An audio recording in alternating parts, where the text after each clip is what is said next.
Well, folks, welcome to one more edition of Politics and Running. Berto Will is your host. Thank you so kindly for being part of the show. Welcome to a great show. We are going to have a little bit of a tutelage on economics 101 and why our current economic system is a failure. And I mean that I'm not even talking hyperbole here. Our economic system is a failure, and we're going to prove it. Anyway, folks, welcome aboard. Lee Grant is in the house. Eric Hayes is in the house. Melanie Keelan from the one and only Barcelona, Spain is in the house. Bridge MCP is in the house. Yvette Avery Herod, our beautiful union activist, is in the house. Yvette Avery Herod. We also have Alistair Waters. Alistair, I haven't called your name in a few days. If I didn't hear from you in a little bit, both myself and Melanie would be asking again, where is Alistair? You know, Alistair is one of our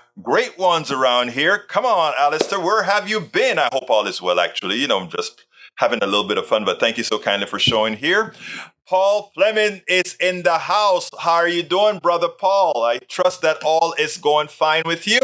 And of course, AVQ, Michael Rudnin, how is my buddy doing? Great, he has a long one here, and he says, from Daily Coast, and guys, as a featured writer at Daily Coast for quite a few years, now I'm just a standard, one of their contributing editors. Anyhow, Daily Coast, Keystone Pipeline leak of nearly 600,000 gallons of crude oil faces difficult cleanup. Of course, it's going into that kind of soil, man. Last Wednesday, operators of the Keystone Pipeline detected an oil leak that evening that spilled 14,000 barrels of oil into Washington County, Kansas Creek, and the surrounding area. TC Energy has since shuttered operations in an effort to focus on cleanup of what amounts to nearly 600,000 gallons of crude, almost the equivalent of an Olympic-sized swimming pool. According to Bloomberg, the spill and recent spills have made the Keystone Pipeline the leakiest in the country since 2010. The EPA presently believes just the surface water of Mill Creek has been affected. According to a recent update on the situation, approximately 317 personnel are on scene from the EPA, TC Energy, and other state and local agencies. Response crews have recovered 2,163 barrels of oil water mixture from the creek. Wow. After getting not even 10%, right? Or just on the, well, what is it? 14 million, 10% of that would be 4,000. Not even 10% is recovered so far. With 435 barrels of oil recovered directly from the ruptured pipeline, that's a total of 2,598 barrels recovered from a scene. The EPA's Kellen Ashford labeled the cleanup process as ongoing and confirmed that no timeline had been set for immediate or short-term cleanup and remediation action. This is precisely why Native American tribes and indigenous communities, as well as a coalition of environmental groups, protested against the Keystone XL pipeline, which would have added to a pipeline system that already spans two countries. And remember, this is one brought one of our good Congress people claim to fame, AOC, Alexandria Ocasio-Cortez. Anyway, this is precisely why the Native American tribes and indigenous communities, as well as a coalition of environmental groups, protested against the Keystone XL pipeline, which would add added to a pipeline system that already spans two countries, running from Alberta, Canada to Texas. The Biden administration announced that it had revoked an essential permit needed for its operation last year, effectively ending a more than a decades-long struggle to stop the pipeline from being constructed. The Keystone Pipeline is the single most leakiest pipeline in the U.S. history. This is worse than I imagined. It's worse than we all imagined. Thanks for that, AVQ. ABC News, Good Morning America anchor demonstrated journalistic malpractice a couple days back when this news first broke, asked the big question, what is this going to mean for gas prices? This should have been an environmental focus, whether for the locals directly affected or for the larger story of climate change and how we are so reliant on dirty fossil fuels that we can't stop using dangerous leaky pipelines. A very good very good observation. We should actually take it further.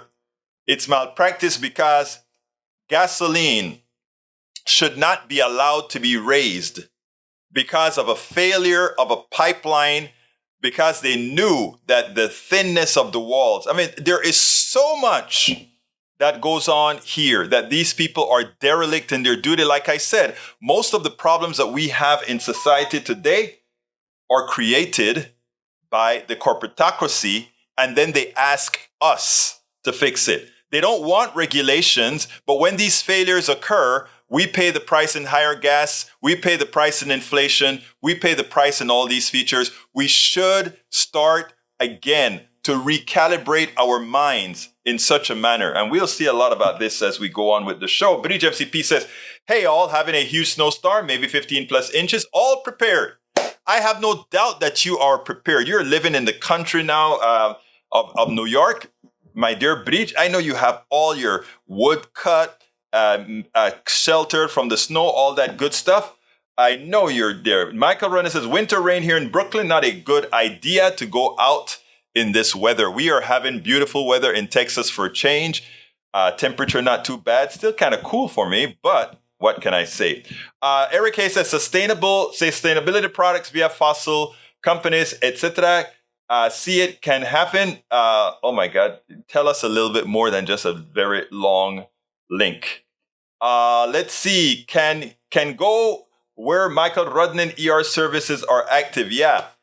Let's see. Melanie says, hey, all. Eric says, will the Biden pack give back the $5 million founder of crypto derivatives exchange FTX, Sam Bankman-Fried, has made a contribution of $5.2 million to the campaign of the U.S. Democratic presidential candidate Joe Biden. Also, anyone else should give it back. So again, when you call Biden out by name and say he should give that money back, first of all, I don't think he should. Beto O'Rourke gave his back. I don't think they should. All right. I think it's good to take some of that damn crypto money from all that fallacies that they have out there now and stick it to them. That's what I think. Now it comes to you. I want you to go ahead and the same research you've done for Biden and others, go do it for all the Republicans who have also taken equal amounts of monies from the crypto thug. Well, the crypto industry itself proper is a fallacy, you know? Our money, the dollar, is fiat as it is. It's based on nothing other than the faith that you have in the United States government. And now we have a cryptocurrency that is supposed to be based on the faith of what people have in this currency. Not we the people, the government, but we the people who control the crypto. And as we can see what happens when the crypto is controlled by people in the private sector, what they do is they take your money and use it as a Ponzi scheme. Remember that. All right, Eric Hayes says economic system was fine until it was messed up current policy. Then if you believe that, it just that statement alone does one of two things. It proves that you're ill-informed about economic systems altogether, or it proves that you are willfully ignorant to what occurred under the Trump administration and what's occurring under the Biden administration. Either one, it's not a good thing as far as how it makes you look, sir. Keep listening. I think we'll all learn together if we listen to reality. Mike Cisak says, if we only had sound monetary policy from the Federal Reserve, along with reduced spending by the federal government, we wouldn't be in this economic mess we are in. Actually, the capitalist system is based on the motion of money. So that alone puts what you've said at suspect, in the suspect range, right? The only difference here is that the corporatocracy, the wealthy, they don't want their monies they don't want to have to be taxed to spend on the wealth, on the poor. They don't want to have to be taxed to spend on anything at all. Okay? They don't. They want to be able to hoard all the money in as much as it's bad for them as well. But nobody ever said that capitalists are smart people. Generally speaking, they're just capitalists. Nothing more, nothing less. They're not very smart. Let's just look at Elon Musk. Elon Musk is not a very smart cat. I know the punditry and the news media love to talk about how smart he is. I am yet to understand something substantive created by Elon Musk. I would love somebody to tell me of something substantive created by Elon Musk Or was he a capitalist who was able to buy all these technologies and put it under one umbrella? That's all I want to know. Tell me, please. Tell me, please. All right, Mike Cisak says Eric A says gas price down due to our administration selling off the reserves. So that is a great thing. That's what the reserves are there for, to protect the working class and the American economy. So it served its purpose. All right. Muchísimas gracias. Bruce Pollard says, I have COVID again. Let me ask you this, Bruce. Have you been out? I didn't know you were out doing a whole lot of stuff, or did just somebody come into your home and give you COVID? And by the way, how is your second bout with COVID going? Do you really feel sick, or let me know? All right. Eric Hayes says, whoa, just like Sam Bankman-Fried, Egberto Justice is what? Stealing from investors. No, I don't believe in stealing from investors. Investors in crypto are mocking themselves. And I think, if you go into crypto, good luck for you. Let's see. Bruce says, so far so good. 4 vaccines didn't stop it. I had all my vaccines when I got COVID as well, Bruce. But the one thing about it is my COVID really lasted 1 day. The little cough and so forth, a week or so. But my COVID, where I was really in pain and in really feeling really bad, was a 24-hour span. Almost as bad as it was for taking one of those injections, how it made me feel. So, hey, what can I say? Eric Hayes says, current monetary policy is a tax on us. Again, I would suggest that you do some reading. Bridge MCP says, 603 Rafa Short, staff writer, Thursday, December 15, 2022 at 12:14 a.m. 2-minute read. In this article, Donald Trump, it was billed as a major announcement. Yeah, he had a major announcement. Guess what it was? The sort of thing anyone following a declared presidential candidate like Donald Trump might understandably interpret as significant ramping up of a campaign that has been decidedly underwhelming as of yet. But just one day after exclaiming that America needs a superhero on his Truth Social account, the former president's major announcement turned out to be less about his political aspiration and more a belated foray from the 76-year-old technophobe into the wild and wacky world of NFTs. That stands for non-fungible something. $99 and a digital pic of him as a superhero or cowboy. Seriously, sad part, his cult will buy it. In addition, in small print, it states all the money goes to him. It's amazing. Non-fungible tradables. I don't remember what NFT means. Non-fungible something. All right. Let's see. Lee Grant says, Egberto's judgmental today. Everyone's a thug. No, only the thugs are thugs, brother. Only the thugs are thugs, my brother. Bruce says, same as last time. Bad cold, 2 days so far. Okay, Bruce, I'm sorry to hear that, but as long as it doesn't get into your lungs, you're great. If it gets into your lungs, make sure and cough and breathe and breathe. Maywood is in the house. Good afternoon, Maywood. Eric Hayes says, whoa, still worried about bad orange man here. Never ends such a broken record because he's running for president. Of course, we're worried about the orange man. Wouldn't you be? Lee Grant says, an imposition of a neo-Marxist welfare state will require asset seizure and a redistribution. I do believe in redistribution on unearned income. I do believe in redistribution on that which was not earned. And I think that is a must. I think it's a must. It's a aberration in our economic system that this can actually occur. Michael Rodden says, Trump's trading cards look like someone who didn't know how to use Photoshop plastered his face onto a bunch of stock images and backgrounds. I'll say it again. Trump must be desperate for funding legal troubles. Which Michael says, oh, hey, are the conservatives talking about the wealth tax? Bloomberg's tax on the rich, very rich, isn't actually a wealth tax like the ones Warren and Sanders have proposed. Here's how they compare.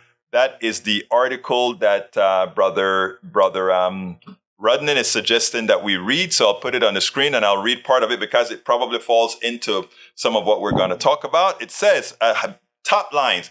Billionaires have become central to the Democratic primary race thanks to both their donations and their taxes. A wealth tax like the ones proposed by presidential candidates Senator Elizabeth Warren and Senator Bernie Sanders would make ultra-wealthy Americans pay the federal government a small percentage of their net worth each year, which they should.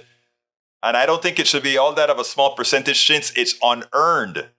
Former New York Mayor Mike Bloomberg proposed a surtax on wealthy Americans' income that would leave their net worth alone and would bring in much less revenue, but it's more feasible than Warren. In other words, they will only tax the appreciation and only tax the likely capital gain, dividends, etc. Well, I think we need a lot more than that. But you guys can read that one on your own. I just wanted to bring that one up here. So let's go ahead and get back to what Mike Sisaka said. Egberto, you are saying we should tax imaginary wealth? No, I didn't say that at all. I said tax what they have. Egberto will is checking FB to YouTube. Stop working, and YouTube is not showing all comments. You know, I wish I could do something about that. If you need to copy one part to the next, I appreciate that. Okay.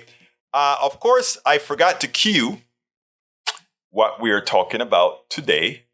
But lucky for me, it seems like it's at the top of the queue. So what I'll do, I get the Fed chair piece out first, and then I'll get the piece out with Larry Summers, which is this one here. So let's go ahead and get started with the Fed chair, and you'll see what I'm talking about here, brothers and sisters.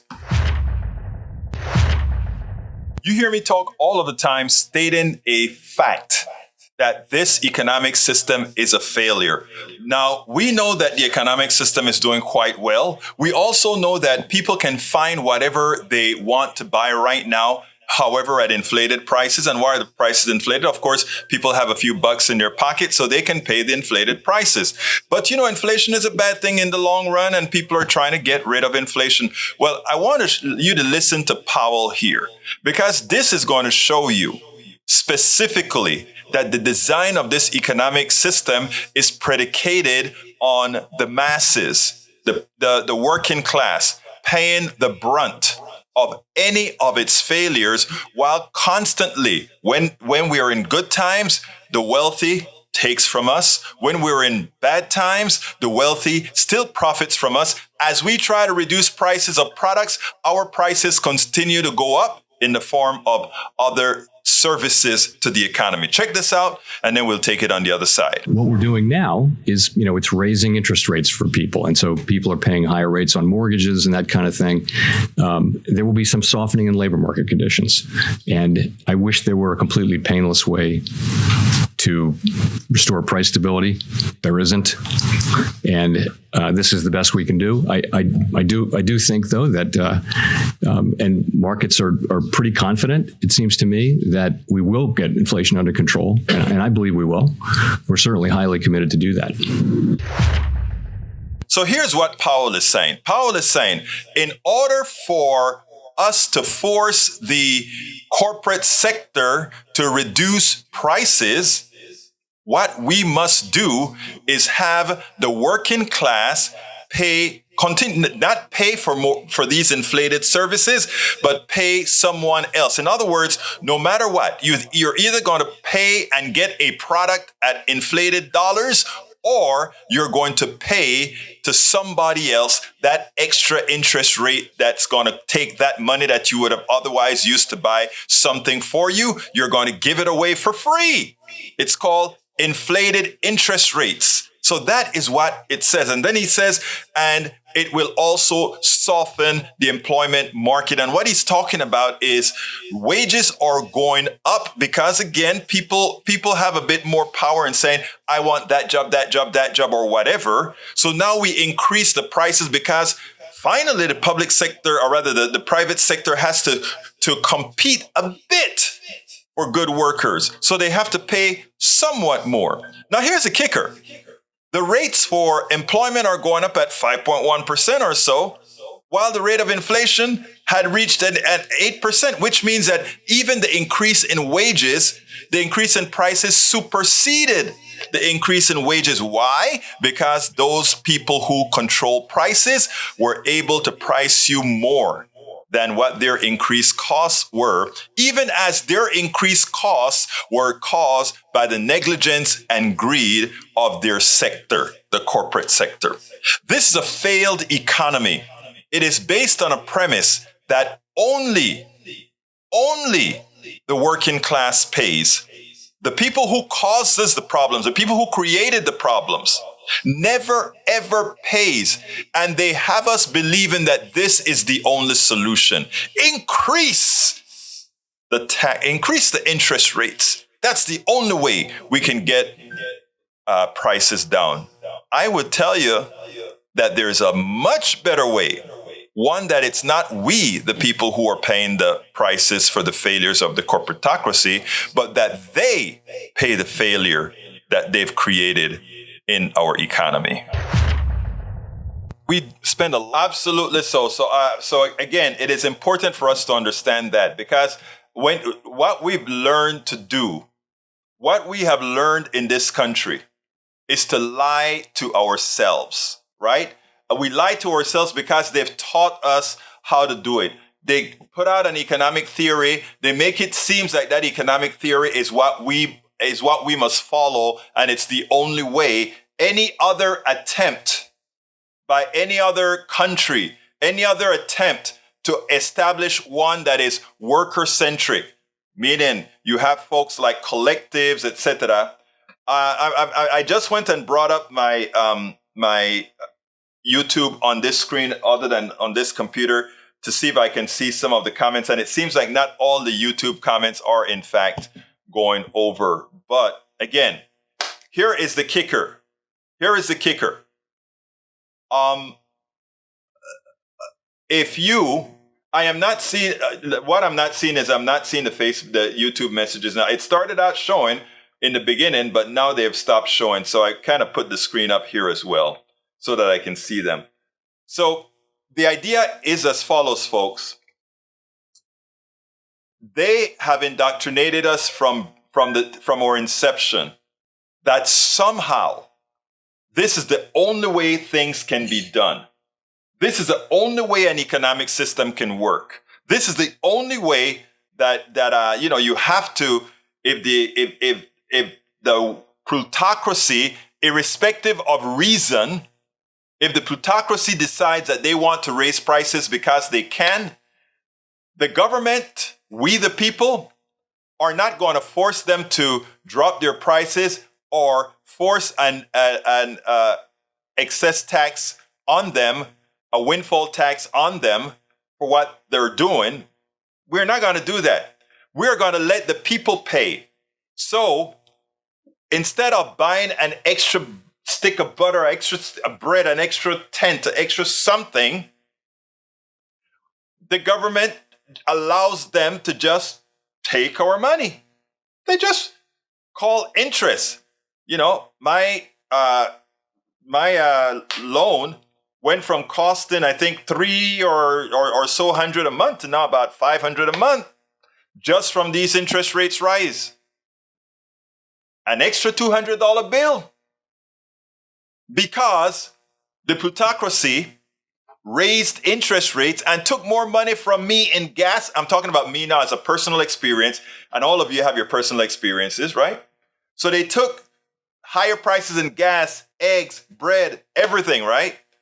And because we now want to reduce or stop those prices from increasing, from those crooks from increasing the prices further, to suck our money, the Fed said, okay, instead of giving the money to the egg manufacturer, instead of giving the money to the bread manufacturer, we're going to stop you from buying more eggs and bread by forcing you to use that money instead to give it to the feds, give it to the banks. They don't explain it that way. They make it seem like it's some academic exercise. It's a statement of fact that this does not solve the problem other than making you poorer, throwing you in a recession. And when we get into a recession or a reduced activity, people buy less and the corporations try to find another soft spot. Anyhow, let me continue reading your stuff. Elections are, let's see, let me see where I need to start. Egberto, did you know that the kind of wealth tax Europe and quickly repealed it when it caused massive drop in all tax revenue? Not that it caused rapid tax drop.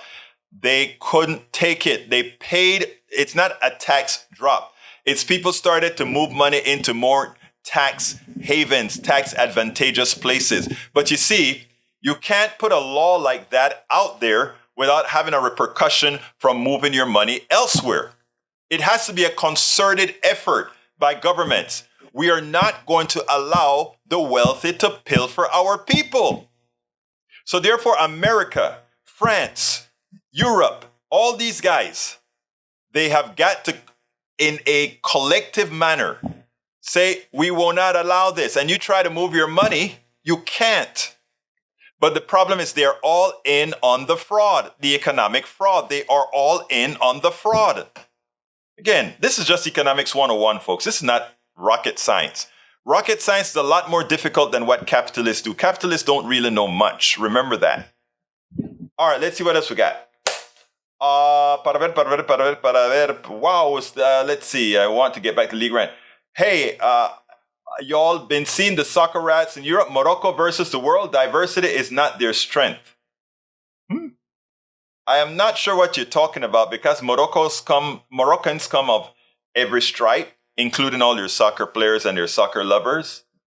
We got Bree says, Egberto Willis checking FB to YouTube, stop working, and YouTube is not showing all comments.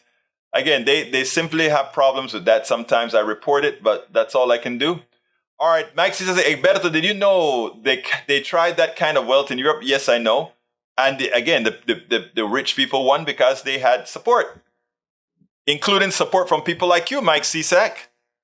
You guys have to start thinking about your families. You guys have to start thinking about your communities and stop thinking about propping up the wealthy. They have you brainwashed. E2247 says, today, huge news, Reuters exclusive, the global supply trail that leads to Russia's killer drone. Thank you for that. Let's see what it says here. That kind of intrigued me why I put it there. Exclusive, let's see.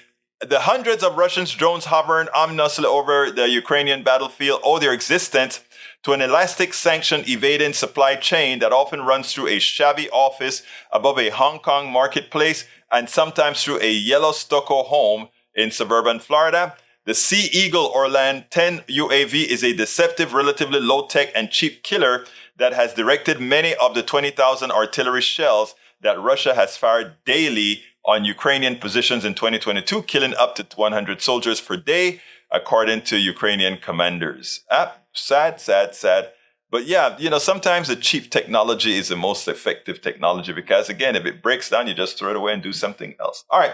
Thank you for that one, E2247. I actually find that intriguing. Once I saw it as an engineer, that turns me on, All right. Let's see what else we got here. Mike says, Eric, look at this link. Scroll to the very bottom.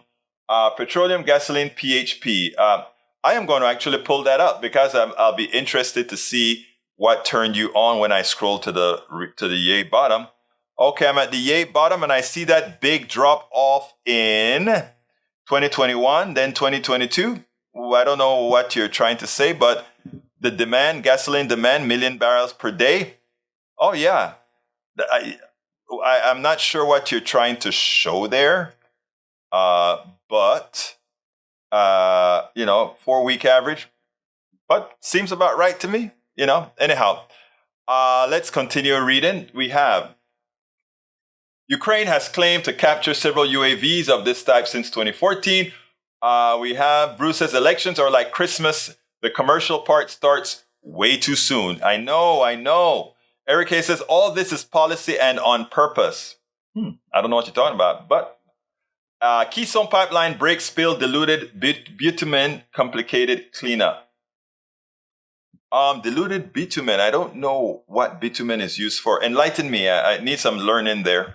Eric says, Egberto, politicians never pay for the pain and problems they cause us. Actually, the wealthy never pays for the pain that they cause us. And part of the pain that the wealthy causes us is the purchase of politicians who we have to abide and live by the failed policies that they create. So I think we're in the same. Bruce says money is power. Yep, money is power. Bruce. Politics pay nothing but always takes and plays. Not politics, not politics, not politics. The wealthy. Come on, get it right. All right, we're continuing with ruptured portion that extends from south of the Steel City, Nebraska to a storage area in Cushing, Oklahoma remains closed, and it should. Have you seen the new Don't Run Joe campaign? No, I haven't seen that. All right, Michael Rennes says, Eric Hayes, if Biden declares he's not going to run, he's going to be seen as a lame duck for the next 2 years. Such announcement should be delayed until the start of 2024. You get it, Redden. That's exactly right. I don't think Biden is running, but he can't say it. Daniel Edo says, no, Egberto, it has because you chose a variable interest rate mortgage, so you are complaining about your own bad decision. No, I chose a variable rate because the type of loan that I got for the pricing, I made a calculated decision to go for variable rate because I am still betting that even as these interest rates are up now, they will eventually fall. Okay, because they're not going to have the support. It's that simple. I saved a lot of money in the beginning. All right, I'm paying for it now, but I should not have had to go through this because again, interest rates are the wrong answer to these problems. Ledo, I am not trying to get pity. I'm just making a statement of fact. All right, government put in hands where it doesn't belong. I don't think so. Egberto, let's see. Wealth tax didn't work in Europe. Not when there isn't support. I get it. Why should I want to steal the wealth of someone else? That goes against the shall not steal commandment. They stole it. It's not theirs. Most of the wealth generated by the wealthy was legally stolen. It is your excess labor, including yours, Mike Cisak. So, they paid to create laws that gave them an advantage to steal from you legally. So now we need to create laws to give an advantage to the working class to steal legally back from them. It's that simple. It's not complicated. Madre mía, ¿qué es lo que te pasa con la gente? Robert Davenport, how you doing, my brother? It says, the banksters have the game rigged. We are treated like serfs who dream of waking up in the aristocracy. It is not going to happen ever. You have to be invited. And Davenport continues, the wealth is being funneled on the top and foolish wannabes who will never be blindly follow along. Agreed. Like I said, we are not living in a meritocracy. You are invited into it. There are a lot of people who can do software. There are a lot of people who can do a lot of things. And the elite says, I will select you and the rest of you to hell with you. It's not a meritocracy. All right, Bitumen. Egberto, if you chose that, you should not complain. I complain about the interest rates justifiably. I mean, I don't see anything wrong with my complaints at all. Just like you have, but in your case, a lot of false complaints. But anyhow, let's go ahead and listen to Brother Larry Summers. This one is even better. Check this out. Larry Summers, former economic advisor to President Obama, supposedly an economist who should have at least a modicum of progressive values in his veins. Of course, that has never been true. I mean, he doesn't support. I mean, I want you guys to understand what this guy just said with regards to Powell. First of all, he accuses the government, meaning the Biden government, of overstimulating the economy, right? That's number one. So in other words, he's blaming inflation on the government having overstimulated the economy in addition to, of course, to COVID and supply chain, all those issues, which we've already refuted that all of inflation, not some, all of inflation is caused by the greed of the corporatocracy, corporations, their ineptitude, their short-sightedness, and their inability to think logically.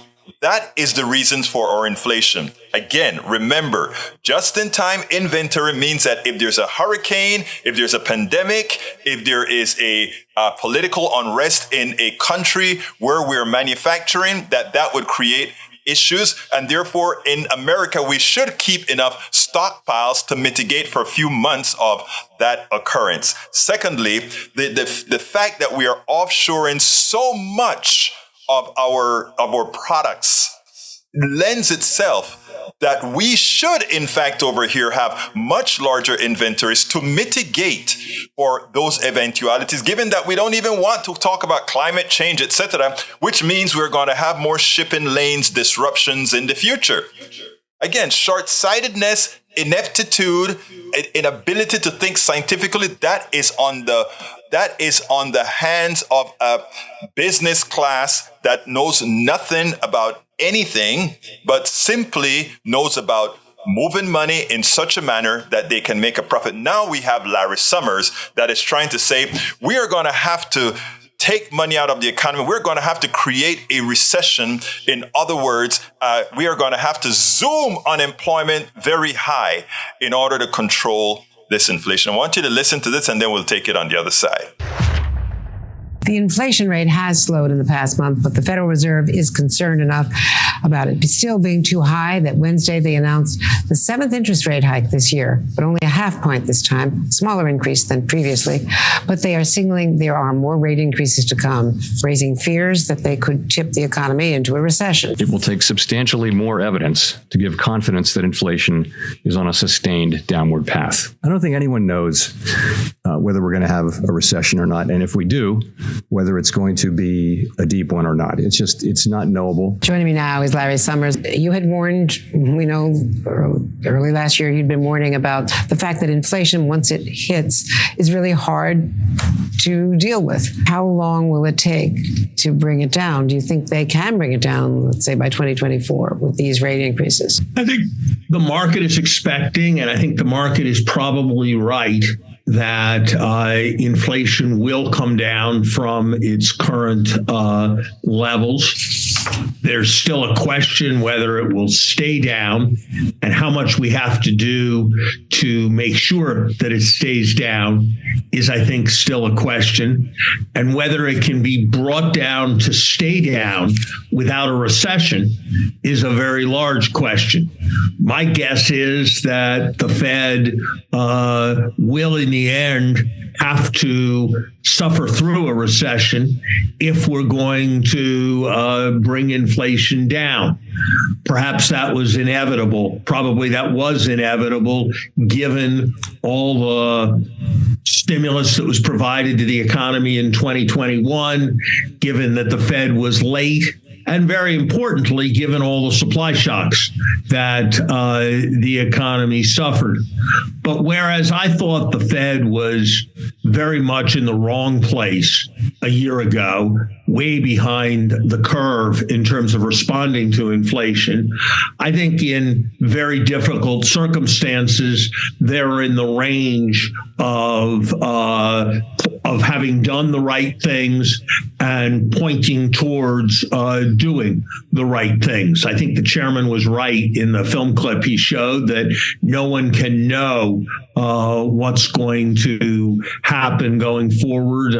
My guess is that we'll have a recession, that it will not be an especially mild recession, but there's no reason to think it's going to be anything like what happened after COVID or what happened after the financial crisis or what happened when Paul Volcker had to slay inflation after a much longer period of high inflation at the end of the 1970s. Perhaps the unemployment rate will get in the range of 6%. The Fed is predicting a 4.6% unemployment rate at the end of next year. That's 1.6 million potential jobs lost. Do you think that range is realistic? I think that it is really quite unlikely that we will successfully contain inflation with unemployment only reaching 4.6%. It's conceivable, but it would very much not be my expectation. It would be the optimistic end of the range of possibilities. I think it's much more likely that if we're doing enough to contain inflation, unemployment will rise more than that. I think it's very important to emphasize, Andrea, for your listeners, that we're not stopping inflation for the sake of stopping inflation.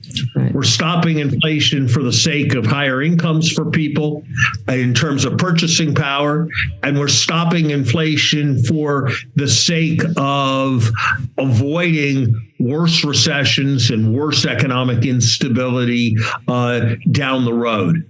And that if we don't do what's necessary, then we're going to be looking at substantially more difficulty down the road.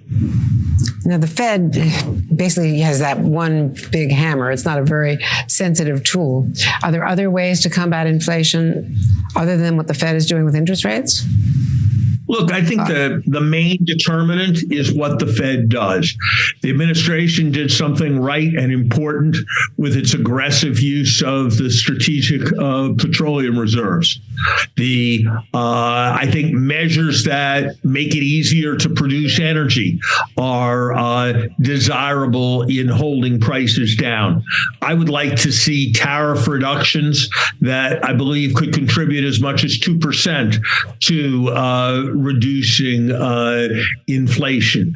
I would like to see us worried a bit more about fiscal restraint, because I think we're on a path where budget deficits are going to start to rise rapidly again, and that can be problematic in terms of inflation. So I think we need to focus on both the demand side. That's where the Fed comes in. That's where the fiscal policy comes in. And also there are a variety of things that can be done on the supply side. And I think the steps that we've taken to expand infrastructure, for example, will over time have benefits. I think in the short run, there are things we could do, like the reduction in tariffs, like making it easier to cite projects more quickly, that would be helpful. The fact that we have to increase unemployment, the fact that we have to charge interest rate to pain the working class, because those people who pay interest rates are the ones who least can afford to do things in cash, the ones who least have liquid assets. So they must take out a mortgage. They must use credit cards. Rich people can just say, I guess if there's going to be interest rate, I'll pay cash. When interest rates fall down, I'll start using interest again, such that I can invest that money otherwise to make more money. I mean, it's amazing how we as the working class are asked to pay for all the failures of the corporate class. We as the working class continuously asked to pay for their failures. Again, these people that we revere, or many want to revere, as being the executives, the titans of finance, the people who run corporations. We like to think of them as deserving. They are not deserving. We are the ones that create innovation, and we don't make what they make. We're the ones that do all the work, and we don't make what they make. It is time for us to stop it. It is time for us to realize who created this, who works this economy. What they've done is they have rigged an economic system to benefit just a few. And until we understand that and elect politicians who understand that, nothing will change. It is time for a change.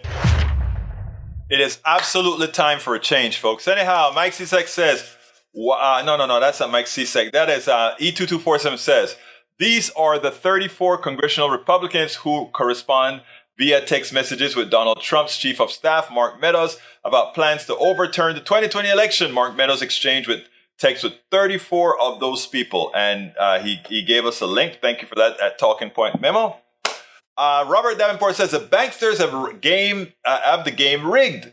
We are treated like serfs who dream of waking up in the aristocracy. It is not going to happen. The wealth is being funneled to the top and foolish wannabes who will never be blindly follow along. All right, we also got for respite of all persons everywhere who are suffering Ukraine fatigue, we beseech your mercy to empower our Ukraine ceasefire for Christmas 2022-2023. Thank you. All right, as a sign of a shared humanity, reconciliation, and peace. Let's see what that is. Okay, oops, that cookie stuff there. Let's see, I'm not going to take that. Oh, too much stuff on the screen. All right, let's go. Let's continue. The response team has so far recovered 5,567 barrels of oil water mixture from the creeks. The EPA said 4 dead mammals have been recovered and 71 fish. Yeah, right. Enbridge, meanwhile, increased its rationing of space on its oil main line for January in a sign that demand to ship Canadian barrels south is outpacing pipeline capacity after the Keystone outage. Daniel Edo says, no, you are using your bad decision to get a variable rate mortgage as an excuse to complain about paying more. Feel bad for me and hate the system because I am hurting because of my decisions. If you are fine paying more than you don't get to use it as fodder for your propaganda. Well, I think if I were to follow your rules, or rather if you were to follow your rules, you'd been deep cracker, folks. Look in the mirror, sir. Eric Hay says, you chose it, live with it. Okay. I mean, I don't have a choice. I'm living with it, but I can complain to tell you that the higher rates are unjustified. If the rates were justified, I could get it, but they are unjustified. It's that simple. Michael Renner said austerity politics would crush our economy. It is starting to crush because we are doing some austerity. Robert Davenport says, if raising interest really impacted financial activity, why haven't rates for savings account moved up as rapidly as loan rates? In the 70s, when we had high inflation, we had higher returns on savings account. The banksters ruling class decided they did not have to do that anymore. Heads, they win. Tail, we lose. Exactly. I said that yesterday. Michael Rennie says the idea that increasing unemployment might be a good thing for the economy is an indictment of the capitalist system. Like I said, I was going to prove to you our capitalist system, the systematic form of economic system we have here, is a total and entire failure. It is a failure. It's only successful for those in the upper 20% or so, you know. And again, there were times that I could use it and it always gave me pain. So I'm doing what I'm doing now. Michael Ronez says the idea that increased, I read that already. Eric says, Egberto, who takes the risk? You, the employee, or the owner? The employee okay, I'm going to show you how, I'm going to use Eric's words to show how most, or people that think like Eric, has so little faith in themselves, have little worth in their own lives. In other words, they don't think their lives worth much. Let's read Eric's comment. Egberto, who takes the risk? Are you, the employee, or the owner who invests in place and machine? Should business fail, employees lose their job, and investors or owner loses what? Everything, right? False. Again, that is coming from somebody who knows nothing about business, evidently. Let's start from the beginning. Who takes more risk? Employee or investor? All right, let's go ahead and talk about the employee who works for Exxon at the fields where they are digging for oil, where they are in tanks, breathing in all that atmosphere, where they live in Pasadena, Texas, Cancer Alley, breathing in all this stuff because these corporations don't want to spend the money to isolate all these chemicals that they're burning. Let's take a look at the secretary who gets hypertunnel syndrome, a secretary who comes into the office every day and have to suffer the degradation from an obsessive boss. Let's continue.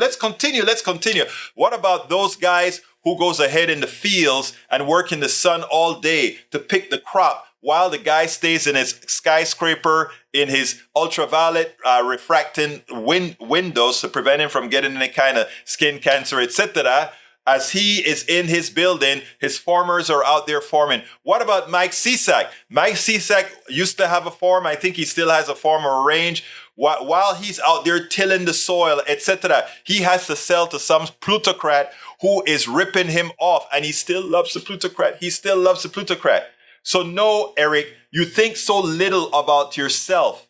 You think so little about the working class that you consider a wealthy person risking their money equivalent to the worker risking their lives, their health, their mental well-being, etc. Coming to work, the risk of getting hit. I mean, all these things the working person takes as a risk as well with their lives. Now, the businessman goes ahead and takes his risk with capital, and you want to say, oh, he loses it all. He doesn't lose it all, because again, the way our tax systems work, again, if you knew business, if you ever ran a business, I've ran several businesses, Mr. Hayes. If you ever ran a business, you'd understand that these losses can all be recovered, and they are generally recovered.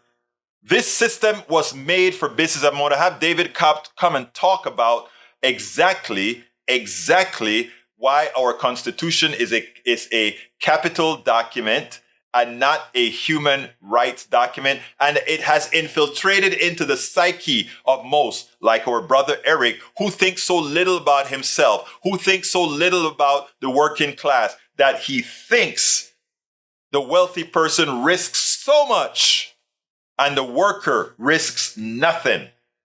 That is what I call indoctrination. That is what I call self-hate. And that is what most of us suffer from when we allow this economic system to persist. All right, continuing. We got, Michael Rowan says, variable rate mortgages were a large part of the 2008 financial crash. They're doing it again. Short memories. Yep. All right, let's continue. Michael Rowan says, Egberto, only the upper 10% are doing well in the country, not even the top 20, but the top 20 can hold water.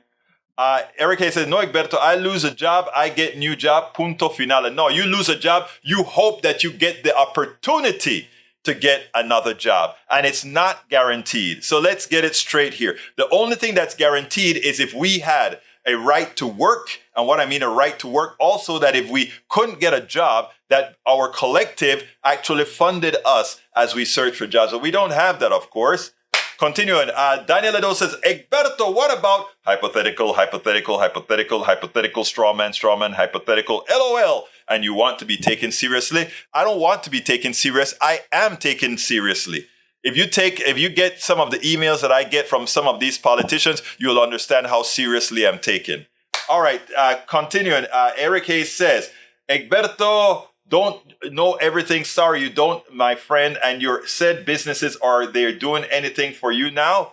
No, I've closed my said businesses for all practical purposes, but they were all closed in the black. I have never owed money in the businesses. Like I said, when I started my businesses, as I talk about in my book, the new book that I'm writing called Tribulations of a Afro-Latino Caribbean Man, I didn't get the kind of loans people get. I had to do it on the credit card kind of stuff, 19, 20, 21% interest rates. And I still drew a profit ultimately, sir. So no, I do know business, sir. And I do know the corruption in business. And that's the reason I do what I do. I would love all of us, all Americans, to share the equal access to success in this country, which we're not. Robin Davenport says, if inflation is mainly a result of market costs for material, labor, transportation, distribution, and marketing, how is it possible they keep racking up record profits quarter after quarter? Cops greed is the cause. You are absolutely right. And again, those people who don't want to accept that, they are willfully ignorant. Willfully ignorant. Bruce Pollard says, time to do some good work. If I will work on global warming, most of the stuff from Canada is diluted crap that should stay away in the ground for 1,000,000 years. Bruce, you're absolutely right. We are coming close to the end of time. And like I said, I'm not going to be doing those long asks anymore. So I want to bring up my donation links here and ask you so kindly, please become a patron of Politics Done Right. You can become a patron of Politics Done Right by going to politicsdoneright.com/PATREON, politicsdoneright.com/PATREON. If you'd prefer to give a one-time contribution or many-time contribution through PayPal, you can also do it at politicsdoneright.com/PayPal. Please do not forget to go to our store. Get some Politics Done Right stuff. Send it out as Christmas gifts. Help us help the system and help promote our message by going to our store. Here is our store, politicsdoneright.com/store. Please go purchase some of these things and send it off as gifts, etc., etc., etc., etc. And that way you're helping us. And don't forget our books, politicsdoneright.com/books. We have a whole lot. Let's see. Egberto, gonna send you something good in the mail soon as the rain ends and catch you tomorrow. You're a wonderful person. Thank you so kindly, brother Michael Rudnin. Anyhow, folks, you guys have a wonderful rest of the week. All of you that are here, thank you for showing up day after day. We are positive. We are going to change the system. It's not going to happen tomorrow. It's not going to happen the day after. What it took the right wing 50 years to screw women, 50 years to screw their well-being. I think we can do it in 10 years. And I mean, we've already completed 2 of those. So I think it's on the horizon. The ultimate thing is about 50 years. I mean, it's about, 15, 20 years. But we are going to start seeing material change as we go to those primaries and elect progressives. So I want you guys to keep the faith, keep coming on. Please support the show however you can. politicsdoneright.com/support is the all-encompassing way to find us. Support, politicsdoneright.com/support. My name is Egberto Willies. This is Politics Done Right. And you guys know how I end this baby. I am what? Oh. We spend a lot of time deconstructing the news, trying to parse it into a form that everybody can understand. We try to find those little nitpicks where it flies above the fray, etc. If you really like these videos that we do, I want to ask a big favor. Please go ahead, number 1, subscribe to our channel, and number 2, please join if you can. Thank you so kindly for watching. Keep watching. Please remember to share. We must populate the entire internet with our progressive message, a message that we know is what most Americans say that they want. So help us, please join.